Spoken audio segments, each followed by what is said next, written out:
I really needed to do was I had to stop thinking about gender and stop thinking about race completely. And I had to think about values and principles and ask myself, who is the next best human being to lead this nation? Who has the experience, the intelligence, the capacity, the integrity to really lead us forward? And when I did that, when I took a look at the platforms and the past experiences and the visions of these two people, I never really felt torn about Edwards, so I apologize. But when I took a look at these two people, I felt very clear. I knew that Barack Obama was my candidate.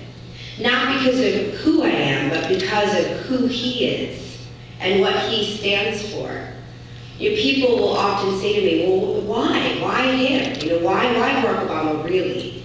And I feel like he is the person who can bring this country together. When he talked in his speech a few years ago at the Democratic Convention about us not being red states and blue states like Tate talked about, but being the United States of America, that's a big deal.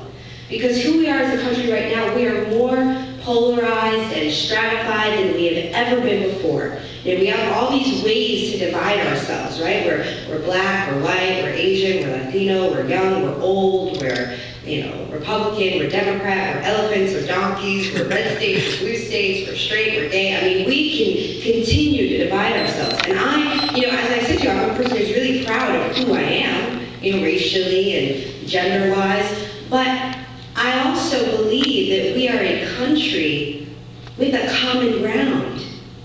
We all live here because we all really want the same things. We all want our freedom. We all want to be able to have a college education. We all want to be able to buy a home. We want to be able to retire reasonably. We want health care. We want equality in education. Most of us want to come out of this war. We all want the same things. And so what Barack Obama talks about is about finding that common ground. To not let ourselves keep dividing ourselves based on these boxes that we check off on our voter registration form. He says, no, we really, as American people, this country was founded on some basic principles, and we can come together on those principles. And you see that when you go into the campaign offices, like Tate was saying. You walk into these campaign offices and you see rich people sitting next to poor people making those phone calls. You see black people and white people making those phone calls. You see young and old. You see the nation coming together behind this man because he really represents all of us. There's a